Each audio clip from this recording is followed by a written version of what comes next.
understand what I'm about to tell you, you need to do something first. You need to believe in the impossible. Can you do that? What do you desire that you can't have? When I eat a brain, I get visions. Don't ever come back to Gotham. You have failed this city. Jesus, what kind of a preacher are you? There's about a dozen ways that I could stop you right now. But I don't think I have to. Because where I'm from, your grandson becomes the greatest hero in the universe. Now you should at least give a brother a moment to say something heroically clever. In the future, my friends may not be heroes, but if we succeed, they will be remembered as legends. Welcome to the DC TV report for the week ending Saturday, August 11th, 2018. I'm Edward O'Hare, nickname to be determined. And I'm Sara, academic by day, freelance writer by night. We're here to bring you recaps, news, and commentary for all live-action television shows based on DC Comics. And we have one new episode this week, one retro pick this week, and piping hot news. Yeah, plenty of news. There's Preacher. There's something we've been waiting for 6 episodes. And, whole lot going on. I'm trying to think. Sarah, did you get a chance to see Teen Titans go to the movies yet? No. I spent last week in Washington, D.C., partly doing my day job and partly being a tourist, and none of that involved movies. So, no. I am not movie-going. I'm non-movie-going garbage. Okay. So, sorry. You're in DC, you say? DC. I was in our nation. I was keeping it on brand with where I was. I was in DC, so, Mm-hmm. Any good food spots while you were there? Any specialty cuisine? No, I tend to be more of a oh god, this is gonna make me I hit all the museums that I could rather than all the restaurants that I could. So yeah, although I did have a gelato that would make you weep in a push pop form, so that was delicious. Dona Quesa, thank you very much, Washington D.C. But no, I went to the National Portrait Gallery and I got to see the Obamas and all the the presidents. I got to see LL Cool J's portrait. I got to see good stuff. Very, very cool. I really enjoyed that. That was a new museum for me. So, and of course, academic stuff too, because academic by day. So, but yeah, I'm glad to be back. I watched Preacher just last night. So as we're recording this, I'm way late on viewing. So it's really fresh for me. I will have all the hot takes because I was not watching TV while I was gone. All right. Then let's jump right into it. You ready to go? Absolutely. All right. So we're going to kick it off with Preacher, Season 3, Episode 7, Hilter. The Saint of Killers found Hitler working at a sandwich shop. Hoover enlisted an elite group of clergy to hunt Cassidy, who was slowly warming up to Icarius's lifestyle.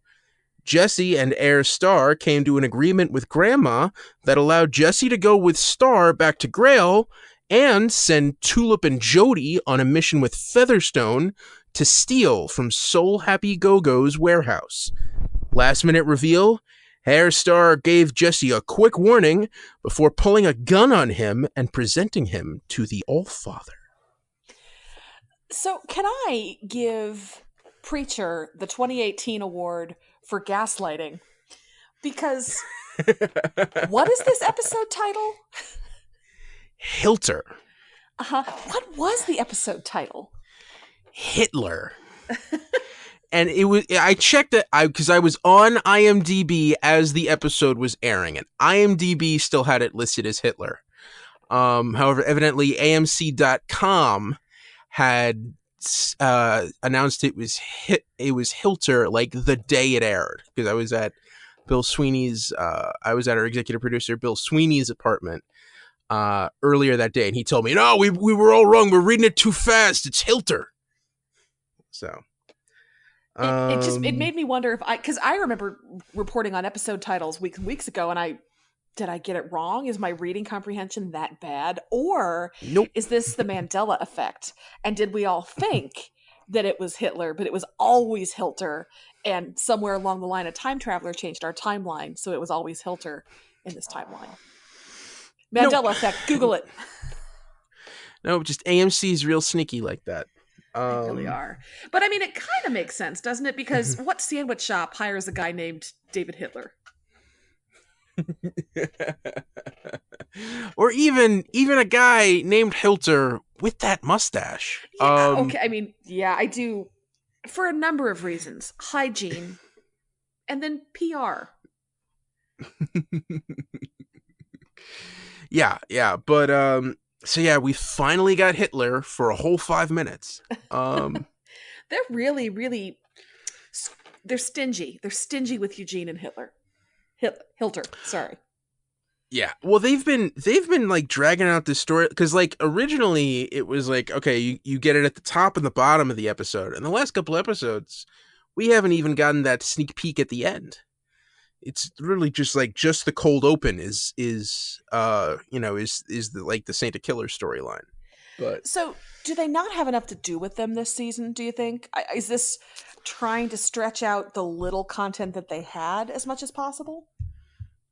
Maybe that's it. I'm just hoping like within like episode, because this was 7, right? So I'm hoping that episode 8 or 9 is just those guys. Is like we get an episode where it's just Saint of Killers dragging Hitler and Eugene back to hell. And antics, because you figure they got to escape, right? And he's got to find, he's got to wrangle them up again, and then somehow this will get crossed over with Jesse and Hairstar. I don't know. I just like I feel like that's a really interesting plot line that they're just like holding back on us with. See, this is funny because this is the plot line I could really take or leave. And I think this might be the difference between comic reader and not comic reader, because this is not comic material. So it's weird and it's interesting. And I really appreciate last season, Hitler was kind of the voice of like reason sometimes. Yes. And so I'm glad that they are now showing us, nah, he played poor sweet Eugene. Hitler's a bad dude. Hitler wants to start another Reich. Hitler has plans for Doug from Circuit City. So Yeah. Well, how about this world there's still a Circuit City? How about that? I mean, it wasn't actually Circuit City, but that's clearly what it was. But yeah, in this version of America, Circuit City was thriving. Or Electronic City. I mean, this is like a couple weeks ago when we found out there were still blockbusters in the world. There's that one lone Circuit City. Operating in Juneau, Alaska. Yeah. I did super love the Saint of Killers slamming the maxi grinder manager into the glass. I thought that was peak comic book. I mean, that just, like, in case you'd forgotten you were watching a show that was adapted from comics, here's a man's head hitting glass right in front of the camera and the shatter in the blood and the good stuff. Yeah. I also love the idea of Hitler having a jerk boss. Just that he has to kind of put up with. Yeah. It just like I will mind your store while you go out. Just that whole idea. I was just very intrigued by that. Like even he goes. I'm intrigued by him being the employee of the month. Yeah. Well, no. That I believe straight up. Like he's.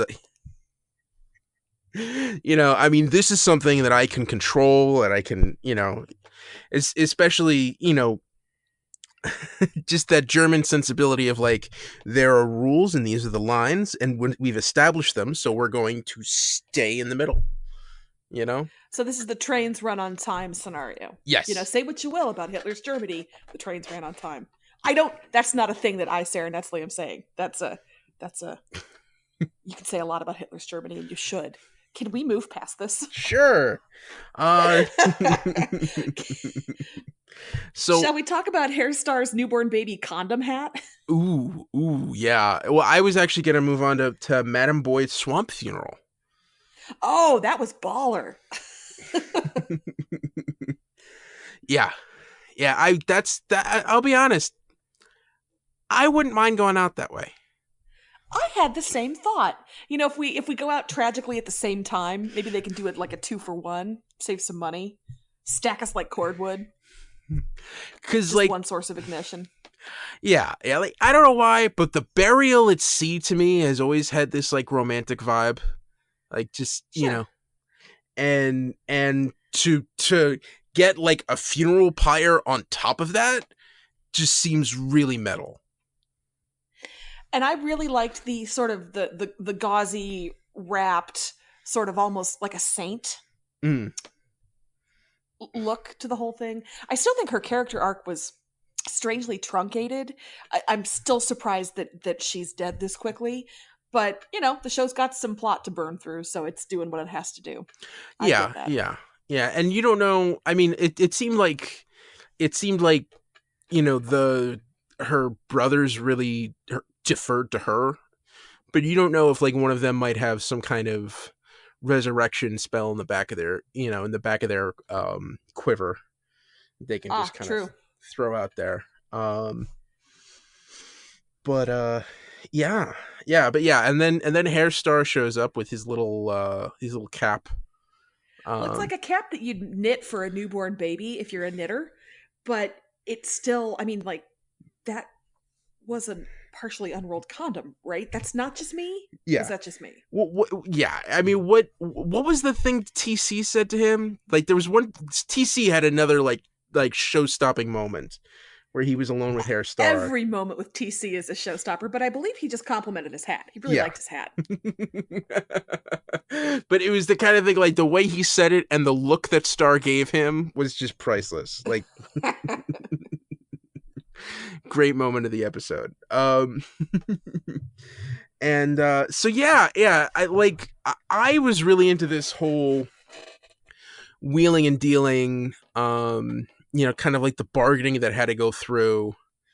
And you do see Hairstar is an incredible negotiator. I think a lot of times he doesn't bother with it. He just kills everybody. But like when he has to, like actually sit across a boardroom and say, all right, let's work this out. He's actually very skilled. And as an audience member, I appreciate the pairings it has created, because the Tulip, Hoover, Jody trio is going to be a lot of fun. Jesse and Hairstar are also going to be a lot of fun. So I'm pleased with the results of this negotiation. I think it's going to be some good entertainment for us.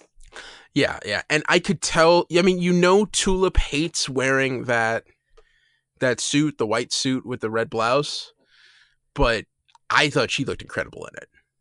Oh, girlfriend works it. Yeah. If I can paraphrase Will Smith in the immortal classic Men in Black, she makes that look good. Yeah, and I love how they didn't even bother try giving one of those to Jody. No, I don't want to see Jody in a white suit, thank you. The white suit with the red tie. No, I'm not bothering with that shit. And I do like she and Featherstone being forced to work together. That is a fun dynamic. Yeah, the sucker punch, all of it, good. It's good. Yeah. And so I'm trying to figure out, like, first off, like, if they don't make it through the factory, is Grandma going to call the deal off? And, like, what's that going to mean? And also, like, how much of a gamble is Hairstar taking that Jesse is going to be able to defeat the Allfather? Because this seems like a real Hail Mary on his part. Yeah, Hairstar, I am interested in his game, because he really did seem to be enlisting Jesse as an ally in a way that surprised me. And I don't know, honestly, I don't know if that was for Jesse's sake or if he really does feel like he needs help after what the Allfather revealed. Was it 2 episodes ago? If he is he coming around to being a little bit more needing Jesse's help And is he sincere about that? I don't know. He is such a slippery character, but the stakes are so big now. And Humperdew is just not viable. He's just not viable.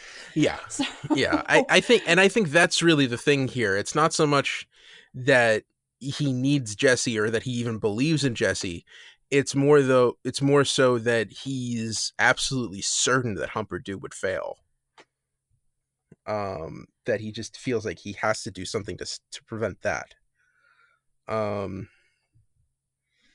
But it's a dynamic I wasn't quite expecting. I was expecting the supercilious, ultra violent, shoot first, ask questions later, but you don't get that here. And so that is a facet that I'm looking forward to exploring. Yeah. And now we did get now the next storyline that's coming up is Cassidy. And I do want to say, Dan, we got an email here from our buddy Dan over from the Deconstructing Dad podcast that kind of relates to Cassidy. Sarah, try this on for Sarah. I guess this question is more for Sarah since she's read the Preacher comic books. But do you think we will get Cassidy's origin story?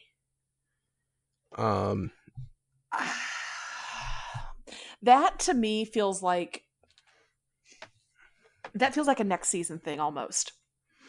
I'm guessing this is completely speculation on my part. I'm guessing we're going to end this season with a pretty torn down Cassidy. Like he's broken down now. He's on a little bit of an up because he's got Icarius, and Icarius seems awesome. And as we all know, because we watched this episode, he's not. Nope. And so I think it's going to leave a broken Cass. And this is not our sister show, Preacher versus Preacher, so I'm not going to talk about spoilers. But I think if we follow the comics at all with him, I could see next season as part of a sort of building Cass back up. See the reveal of that. But I hope so, because it's a hell of an origin story. So... Yeah, that'd be cool. He also wants to know, this is more of the comics too. Do you think they'll cover the rest of the Saint of Killers limited series or Arseface's limited series? I don't know. Because they've deviated so much. Arseface, I could see how maybe you'd wend your way around to it, and Saint of Killers, that would be interesting. But okay. They've just changed. I think Saint of Killers is a little more true than Arseface to the character from the comics, but I feel like you could get to Arseface's story a little bit better. I could be wrong, and if you disagree with me, please find me on Twitter. I'd love to have a conversation about it. But God knows, it's so hard to guess with this show when they're going to stay true to the books and when they're going to veer wildly to the right or left.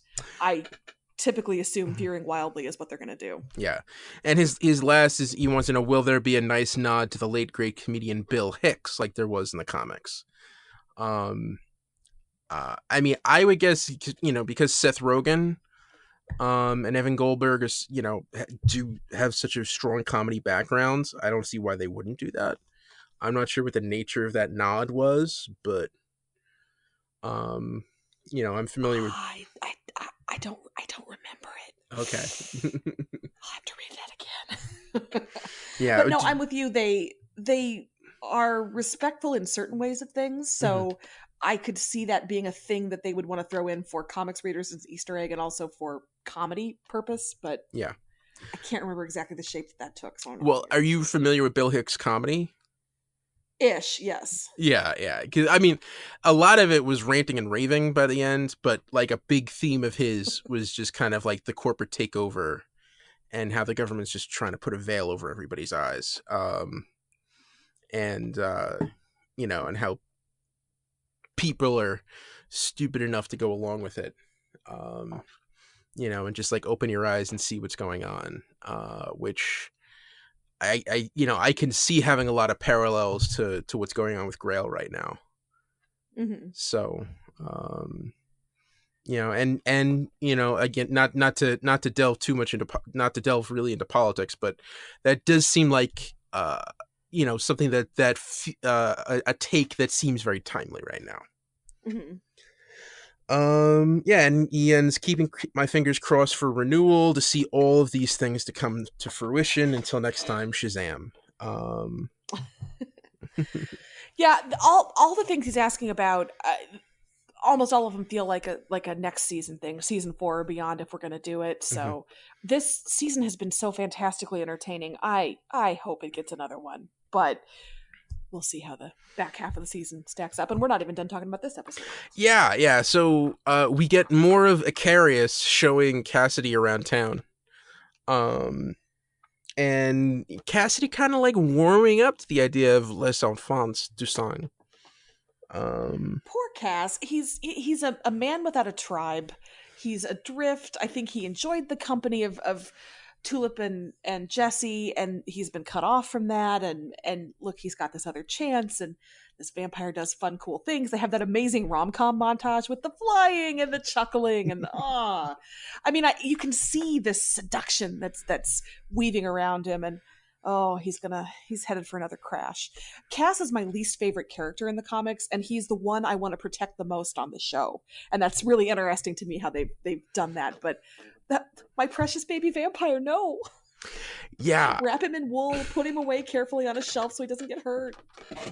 Well, like, see, the thing to me that seems like the real tragedy of this is like the thing that Icarius explains, where it's like, okay, we're sending out other vampires to set up sanctuaries around the world. Like, you'd think Cassidy is worldly enough that he might have run into a couple of these by now. But that's interesting. Okay. So like, I'm surprised that didn't make him suspicious. Like, how long you been doing this? How come I never ran into these? But also just like, that seems so simple to do. For him, it actually seems like something that Icarius could accomplish if he really wanted to. Like, just sending out someone into the world, say, hey, okay, so go back to your hometown and set up one of these. Just take people who were from out of town. I don't understand why killing them at the end and just throwing them into the, it just seems like a waste. Well, he hates him. Why would he want to make? This is the thing that I find the most interesting. He hates other vampires. Why would he want to make the world safe for them? But at the same time, what's he doing with Cass then? Is he stringing him along? Is he, what is his end goal with Cass? I don't know. Maybe it's the kind of thing where like, maybe it's the kind of thing where like, I know I can't kill you right away because I'm not sure I could do it in one fell swoop. So he's trying to soften him up a bit. Yeah. So like Hansel and Gretel, gonna lock him in a cage and feed him sweetmeats to fatten him up. Yeah, or maybe that's how he's getting his powers. It's not from turning them; it's from eating them after they've already been turned. Oh, I 100% assume that. Yeah. Okay. That he's getting powers from eating them. That's my assumption.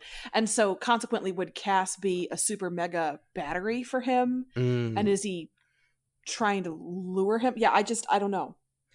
All right. I don't know. This is Ed O'Hare answering questions. But he turned into a mouse. It was awesome. Yeah, that was great.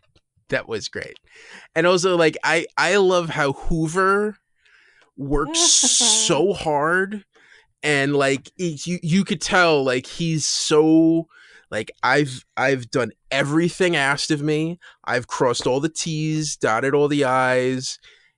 Everything is in place. This is the perfect plan, and it just completely wets the bed.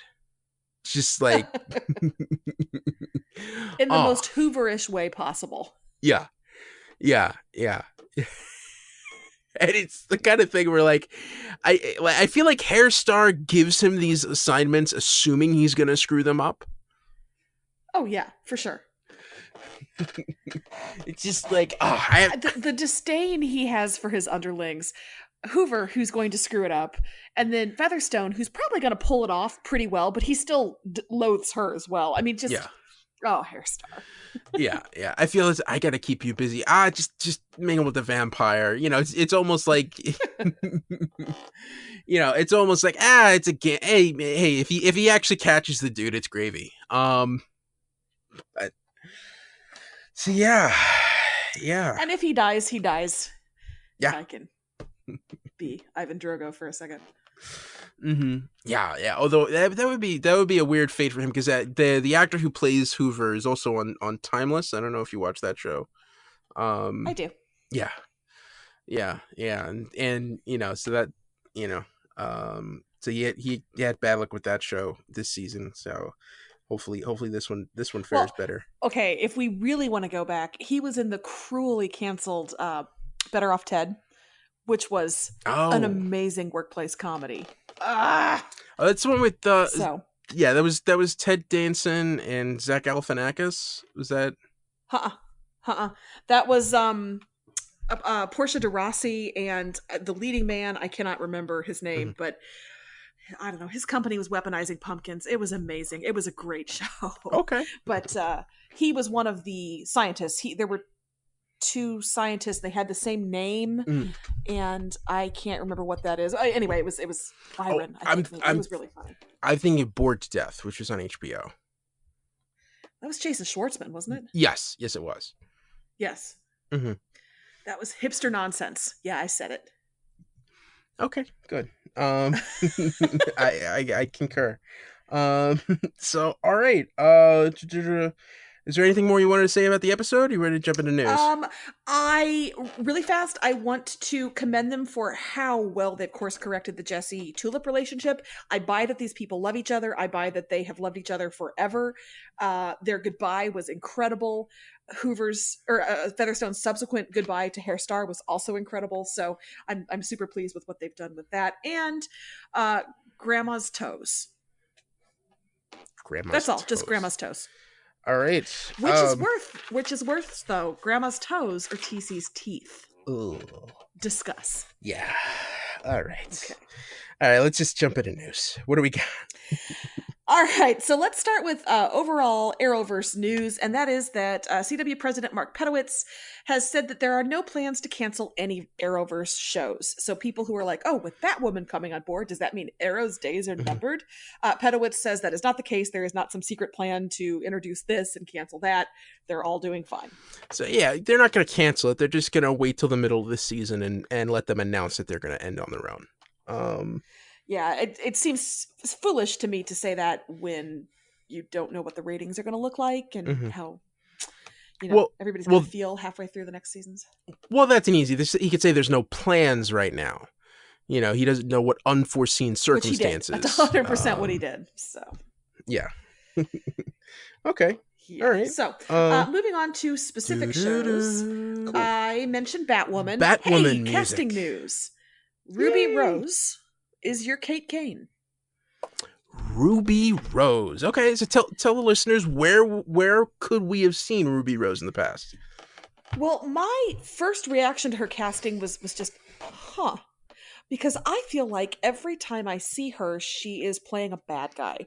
Like most upstanding Americans, I first became aware of her in Orange is the New Black. And I gotta say, I really internalized the message, trust no bitch. So I have this instinctive mistrust of her. And I feel really bad about that because she's gorgeous. I think she's super charismatic. I'm really interested in how she's going to play this role.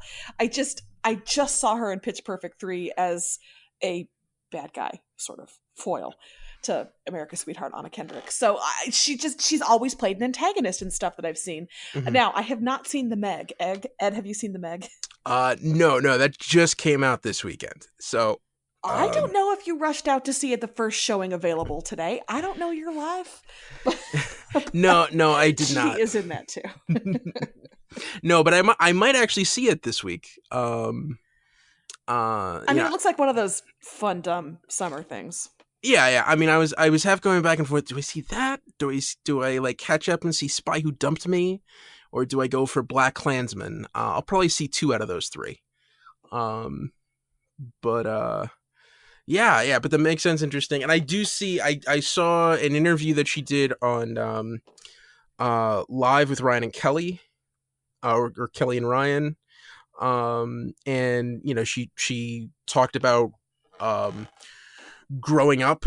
She used to have a lot of homemade toys because they weren't because she did not grow up rich, and there was a piece of cardboard lying around, and she cut them into bat wings and used to just run around her backyard and around her house, just with those bat wings jumping on. So it's a interesting, I guess, kismet you would call it. Yeah, she seems genuinely touched to be cast in this role, to be, you know, an out lesbian playing a lesbian superhero, just all of it. She just seems genuinely emotional and overwhelmed and excited. And so that went a long way for me to say, okay, well, she's been a villain in the stuff that I've watched, but that does not make her an actual villain. So Yeah. I am really excited to see how they're going to do that. And she has the pale skin, right? Yeah, she That's has part of the aesthetic. Yeah, she has the pale skin. Now, the one cool thing that they do with Batwoman's costume in the books, and they've done this at certain points with Barbara Gordon's Batgirl as well, is that the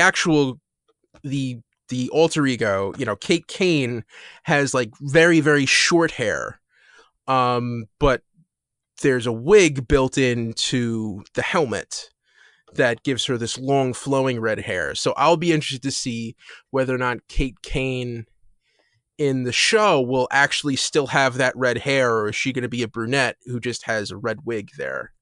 And what that look is going to be like. Oh God, please no bad red wigs. Oh.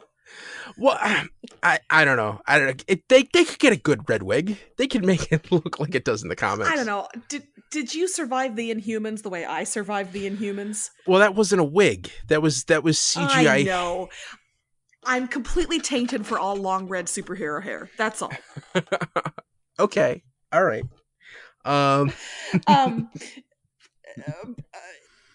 Anyway, I think it's cool because she, to me, is the biggest headliner name to be announced at the start of a new show, if that makes sense.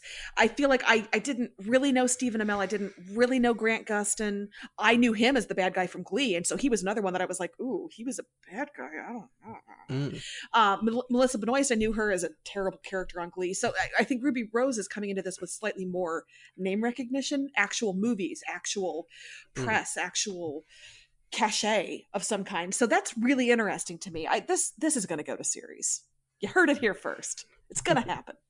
All right, cool. All right. Well, that's 20 minutes on Batwoman. Okay, other shows. I mentioned The Flash, so let's talk about The Flash. Okay. We have some casting. Kiana Madeira has been cast as the recurring role of Spencer Young, whom you may know as Spin, a social media influencer who's out for fame and is apparently a meta of some sort. Ed, you want to take that? Yeah. I mean, I'm not as familiar with this character. It's just the fact that it's media related and it's called Spin. I just feel like this is a Bill O'Reilly villain. I think it's a youngish woman, so it's going to be more like a who's the blonde bot? You know what? No politics here. Yeah, no. I just meant like Bill O'Reilly's catchphrase is always the no spin zone. So like she would be a villain to him, more so than I think the Flash. But I just think it's an opportunity for me to get angry about bad journalism again some more. So look forward to that, everybody. I was gonna say, you know, I hope this means we get to see more of Iris doing bad journalism, and you know, at least kind of like bringing that aspect out. That is what she does in the comics. So not bad journalism. She's a journalist. You know, I mean, she really is kind of more of like a Lois Lane type. You know, it was the 50s. They only had like 12 ideas at a time. So everybody's a journalist. Not a journalist, you're a photographer. Yeah. Everybody's girlfriend, is a journalist. Yeah. You work for the paper. Let's just put it that way. So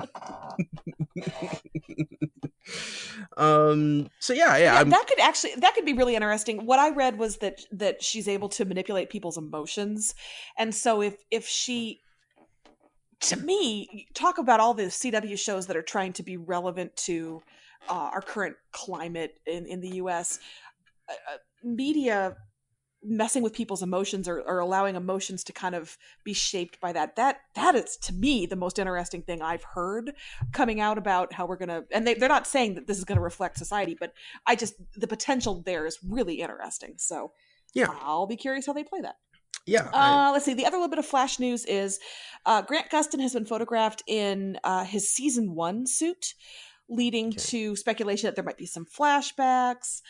There also is some talk about a new suit for him this upcoming season, that he was talking wistfully about his previous suit for the middle seasons being easy to get in and out of because it was a 2-piece jacket and pants, and that kind of made people think, oh, well, does he have a new suit that is a little less convenient? There was a leaked set photo that showed him in a new suit that looked kind of goofy and led to some backlash because the internet's a terrible, hateful place. And I can't tell any of his suits apart. They're all red. The end. Yeah. Well, I will say, I do, season 1, the emblem on his chest, the circle around the lightning bolt was red instead of white. So that was the big, that's the big tell to know it's season 1 as opposed to the other seasons. Okay. Yeah. It was just one of those, that was one of those things I remember, like when you saw the suit and you saw that it was just the middle, it was a bright red instead of a white. It was just kind of it's one of those things, like, why would you change that? Like that change, people who don't know the comics aren't going to care about it, but people who do, it's just going to annoy them. So why do it in the first place? This is the Game of Thrones things. Why did you change the background of Robb Stark's wife? What difference did it make? Why did you do that? Yeah.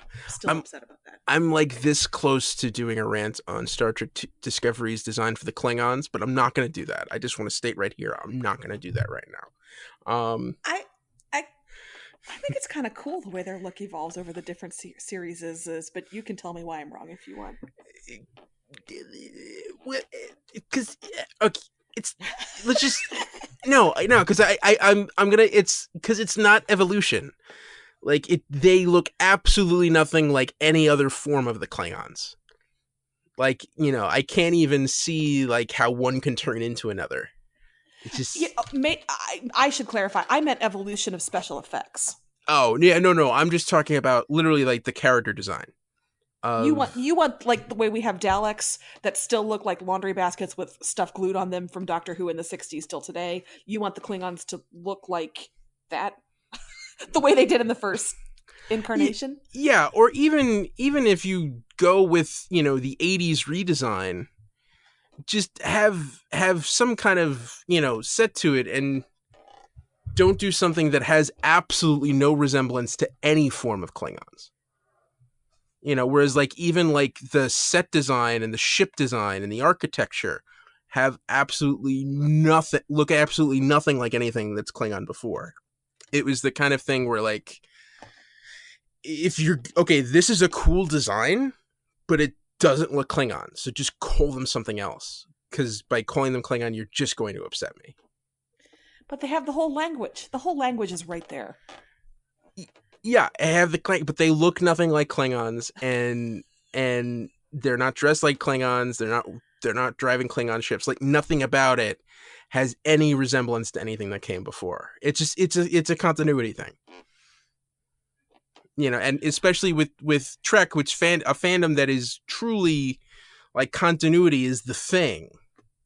The fact that in Enterprise they actually went to a point to explain why they didn't have the 4 heads in the original series. Like, they actually had that at the end of in the last season of Enterprise, where like this thing happens to the Klingons where they have to inject themselves with human DNA, and they actually say it's going to take like 100 years for this to go away, which would have been just enough time for between original series and motion picture. Like, they went to the lengths to say like this is what the Klingons should look like during this period, and they just completely ignored it.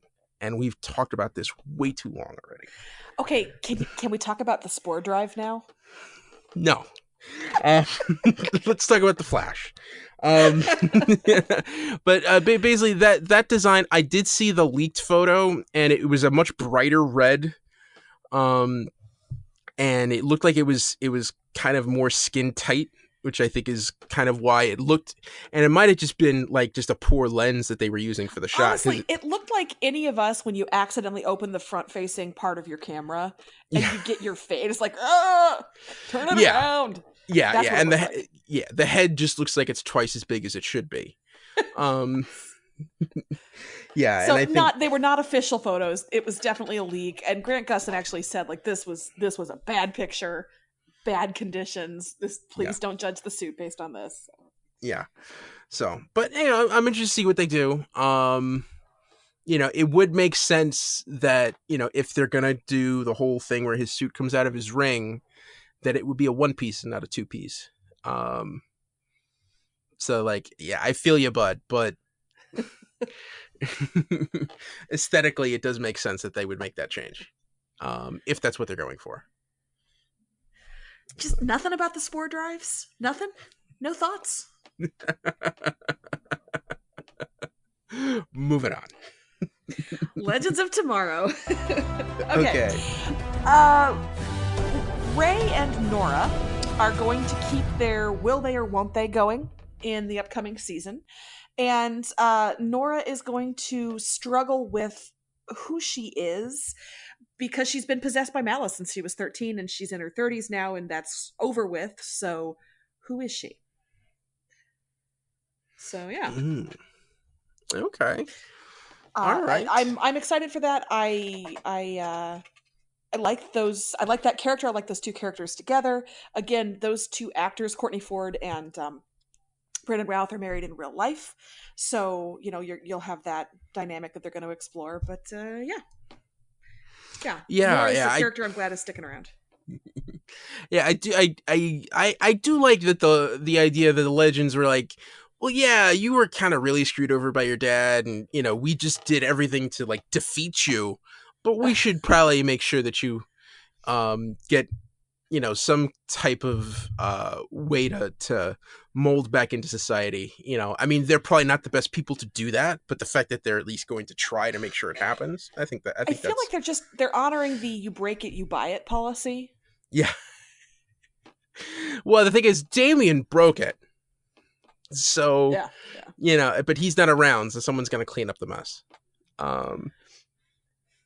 It's very Legendsy. I mean, it's just this, I think is my favorite show in the CW lineup for the Arrowverse. And I'm excited for it. Yeah. I can't wait for Ray and Nate to just get her in a room and just start showing her like Last Starfighter and War Games and just... You've never seen the Temple of Doom? Oh my god. Yeah. I'd watch a whole episode of that. All right, so moving on to Lucifer. We have a title for the first episode that's going to air on Netflix. Season 4, episode 1 will be called Everything's Okay. And it will be written by longtime show boss Joe Henderson. So don't worry, everybody. Everything's okay. Yeah. I mean, especially where we left off. Lucifer had just killed a guy, and Chloe saw his true face. Oh, everything's gonna be okay. All right. Well, let's see. That's what the cover page on the script says. So. Right, cool. Okay, moving on to Doom Patrol. Doom Patrol. We have some casting music. News. Cyborg in Doom Patrol on the DC Universe will be played by Jovian Wade, perhaps known to our listeners as one of the actors in the first Purge. Oh. Ed and I discovered off air that we are the last two humans on Earth who have seen 0 Purge movies. This is true. I have no frame of reference for Jovian Wade's work. Okay. But I'm sure he'll be great. Cool.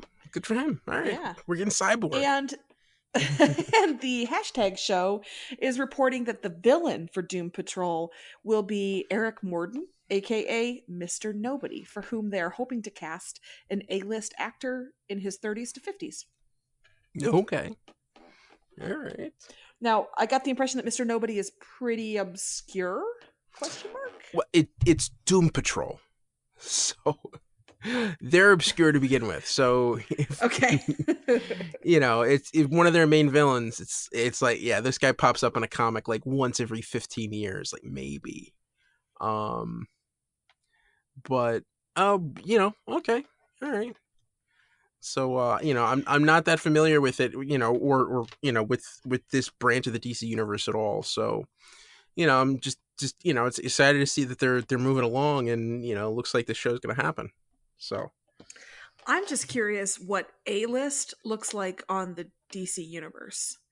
They're after an A-list actor, so how does that translate to DC's new streaming service? Someone who I was don't know. big in TV like 10 to 15 years ago.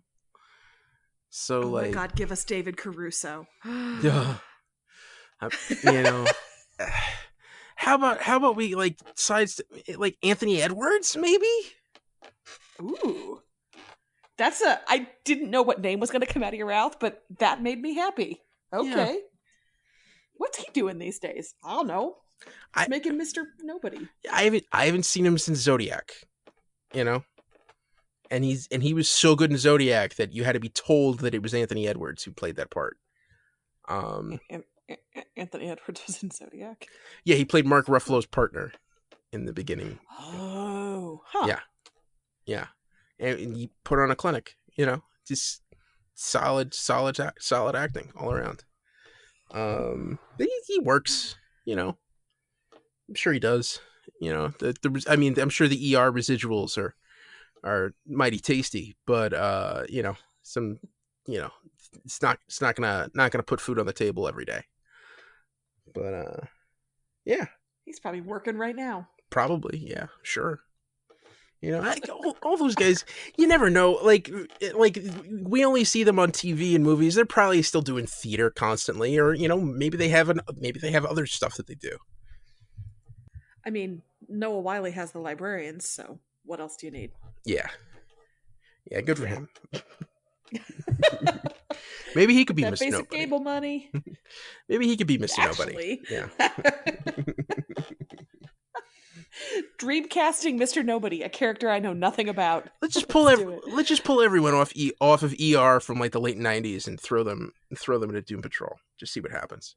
Well, you could do Goran Visnik, who is in Timeless, which has been canceled except for a wrap-up movie, so he's going to be looking for work. Just saying. There we go. All right.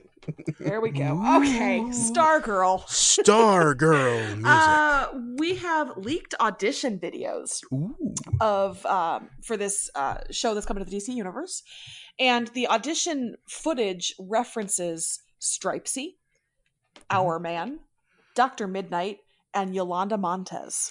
Ooh.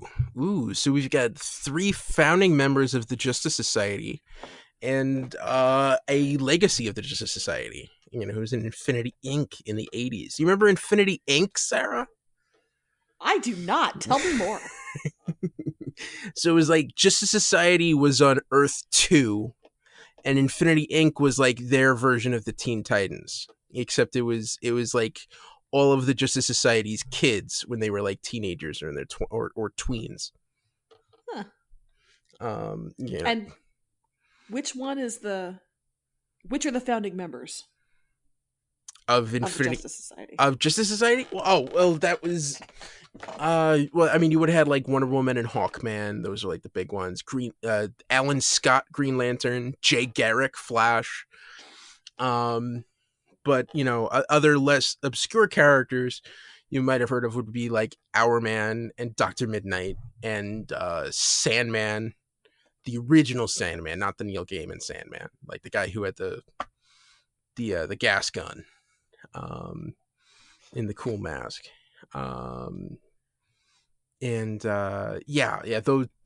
Johnny Thunder, the kid with the magic lightning bolt, who could summon a sentient lightning bolt those kinds of characters. Our Man was a guy who could take a potion that could give him super strength for 1 hour.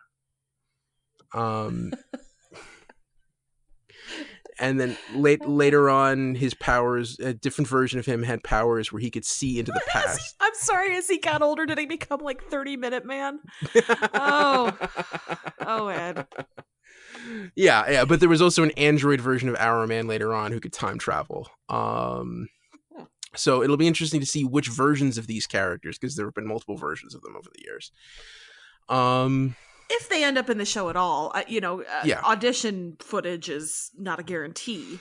Yeah, that's true. It does kind of give you an idea. But Stripesy is the big one, because Stargirl was originally a modern version of the Star-Spangled Kid, who was a hero from the 40s. Because of course every 40s hero had to be patriotic. So this one they literally decided to wrap a teenager in an American flag, and just throw him out there. And the twist on the Star-Spangled Kid was that he was a kid hero with an adult sidekick named Stripesy, as opposed to being an adult hero with a kid sidekick.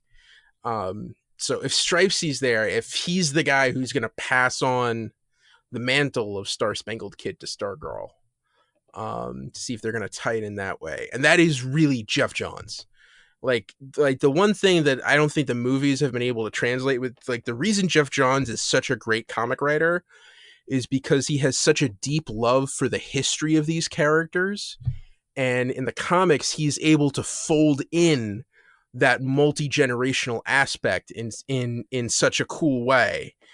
Like when you read stuff like 52 or like his JSA run in the early aughts, the way that he is able to blend in, and, he'll have a storyline that deep rooted goes back to World War II, and you see it evolve over 70 years, to how it hits now, and that's essentially what a lot of this character was when she started. So I'm really excited to see if they fold in that aspect to it. Cool. Yeah. Your excitement for this project excites me. You seem very, very on fire about this, which makes me intrigued to see how this unfolds. So okay, keep up the enthusiasm. Okay. Next we have Watchmen. We have casting news. Dylan Schombing, Adeline Spoon, and Lily Rose Smith have all been cast in Watchmen. This is noteworthy because they're all children actors, appearing in Sharp Objects, Charlotte's Web, and The Vampire Diaries, respectively. So, flashbacks or secret Watchmen babies, who knows? So, do you think they're going to kill them all in like 3 episodes, or are we going to have to like sit through and have kids on this show? They wouldn't give us kids on this show, would they? I mean, hey, we're going to follow the preteen adventures of Ozymandias' offspring. Yeah, that's what really gets Damon Lindelof going. That's Well, he did have Claire wandering around lost for the first 2 seasons, like, my baby. I'm sorry, that was a terrible Australian accent. I apologize to everybody everywhere for that. Right. Final news of the week is for Y music. The Last Man adaptation, and it's terrible news. Ampersand the monkey is going to be mostly CGI. Yeah, are they going to have anything with a real monkey? It says mostly CGI, so I don't know. I understand not wanting a live animal on the set. I understand. But that's going to have to be really good CGI. I hope they have the money for good CGI. I'm just worried it's going to be too expensive, and so we're never going to see the monkey. And I'm trying to think, like, is there anything, like, any stunts that character does? I just remember him just, like, hanging on Yorick's shoulder most of the time. I mean, there's the one time he went on the walkabout. And kind of had his own adventure with the Shakespeare troupe. Yeah, but I mean, like that's like such a specific one-off story. Oh yeah, like that'll be a season 10 thing. But you're right. It's not like he wasn't a pickpocket monkey or he's a cat burglar. Ampersand crawling through that window and bring me the jewels. Like that's not. Yeah. He just was a monkey. So. I'm bummed.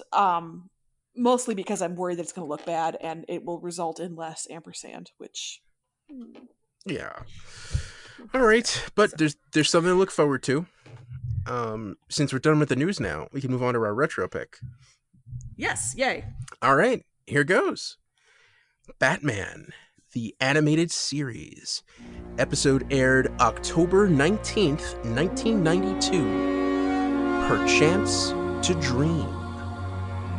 Batman was in the middle of chasing criminals at a power plant when suddenly he woke up at Wayne Manor, engaged to Selina Kyle, with his parents still alive, and someone else running around Gotham dressed as Batman. Last minute reveal, after arresting Mad Hatter, Commissioner Gordon asked about the fantasy machine, and Batman replied that it was the stuff that dreams are made of. I love an alt-reality dream sequence.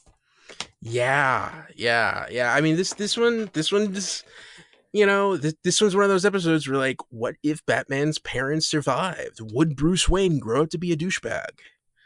Answer? Uh-huh. Yeah. I think the only stretch here is, like, I don't know if he ends up with Selina Kyle. I think Selina Kyle still ends up screwed up. I think he ends up with, like, Jill St. John or something like that. Some hoity-toity Gotham aristocrat. But oh yeah. I just, anytime you give me this is everything I've ever wanted, but no, something is wrong, I'm lapping that up. So in the best tradition of Supernatural and Buffy and just, you know, all the shows that have done that so well. Yeah.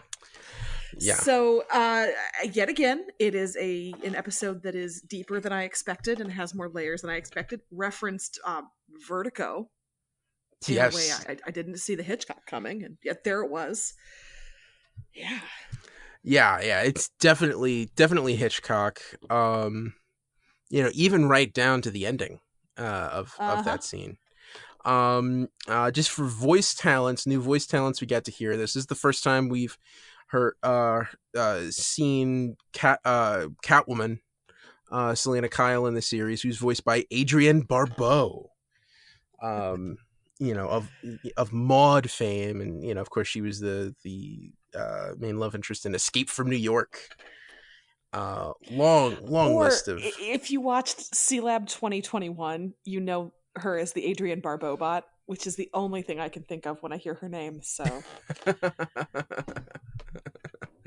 Yeah.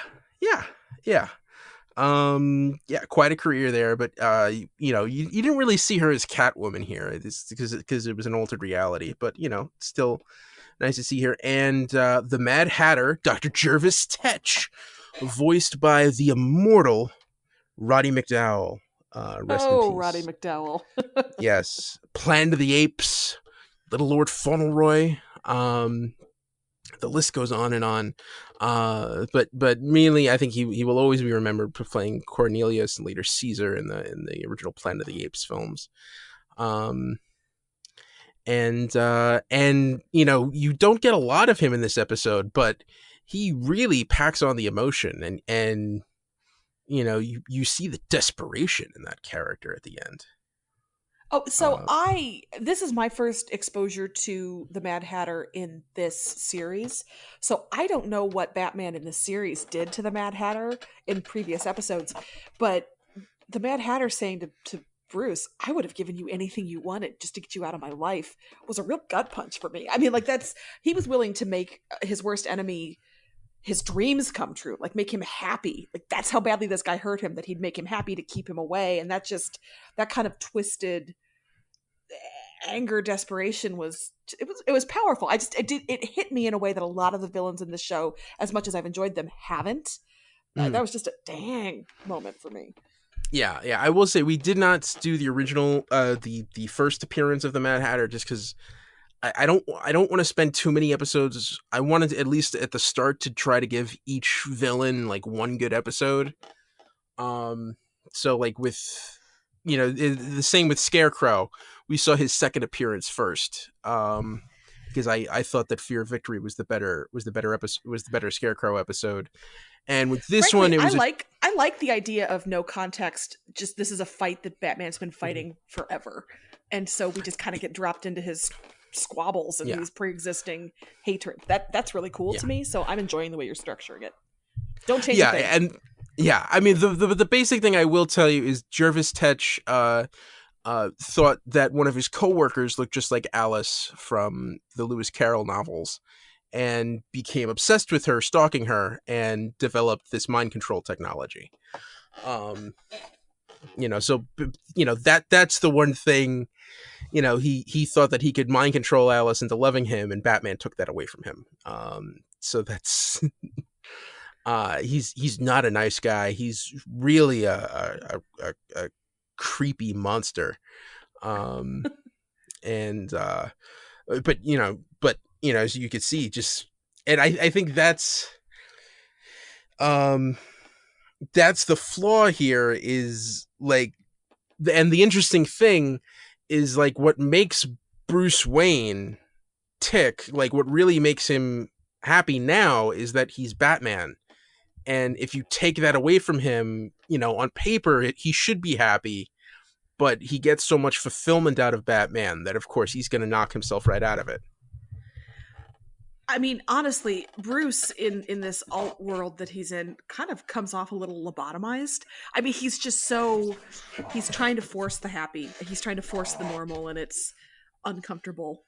I feel like when he asked for the flare gun, surely somebody would have been like, officer, could you come? Because something's wrong with Bruce. Like, it was such an obvious disconnect with what he really needed. So. Also, I learned that Bruce's dad was a doctor. I had no idea. Oh yes, Dr. Thomas Wayne. That's how Leslie Tompkins was friends with Thomas Wayne. They were coworkers. That makes sense. Yeah. Which I guess we saw. We did see that. I just didn't retain that.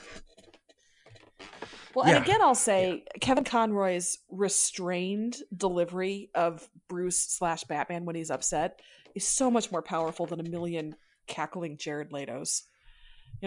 He's just I really dig what he's doing here. Yeah. It's cool. Is it? I think that about covers it. Is there anything more you wanted to say about this episode? Is it in fact impossible to read in a dream? Yes. Yeah, that is true. Really? Personally, I'm the kind of person who doesn't doodle. I like to make lists. So this is not surprising to me. Yeah.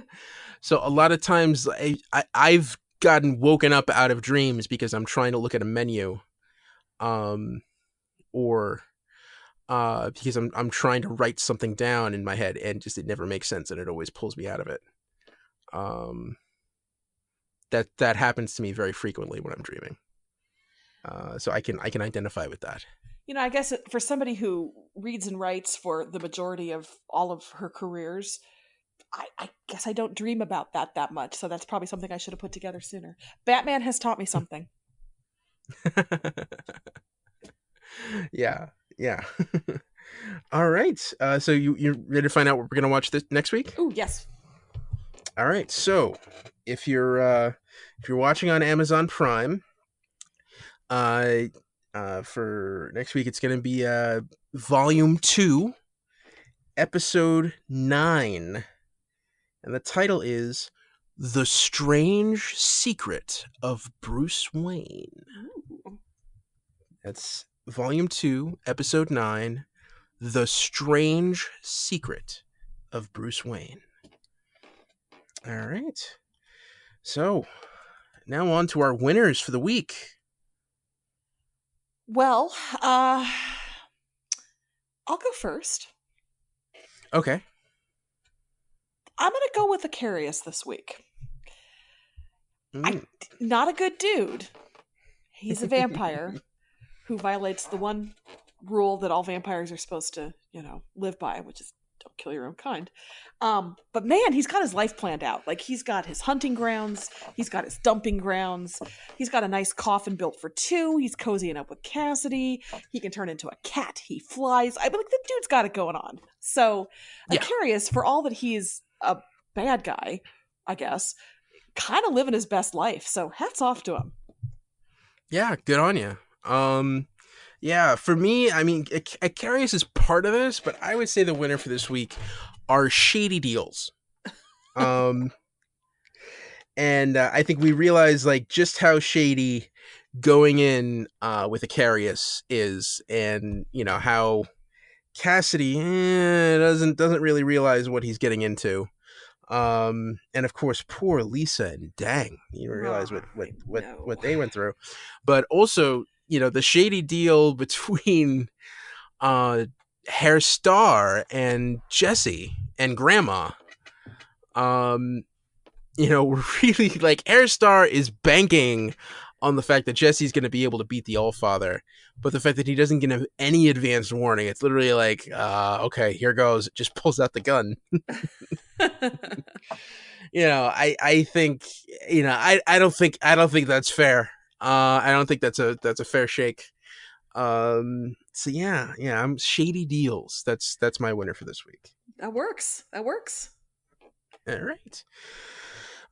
And I think that's it. So thanks everybody. That was the DC TV report for this week. You can find us on Twitter. I'm at Edward O'Hare TBD. And I'm Sara Netzley, SaraNetzley. And be sure to follow the show on Twitter at DCTV Report. Send along your emails to dctv@wickedtheory.com. Also, be sure to subscribe to our show on your podcast app of choice. Please rate and review us. That helps, you know, bring more people to the show. And check out our sister shows, the Wicked Theory Podcast and Preacher vs. Preacher. This has been a Wicked Theory Studios production. Executive producer Bill Sweeney. Visit us at wickedtheory.com. Shazam, everybody. Shazam. Shazam.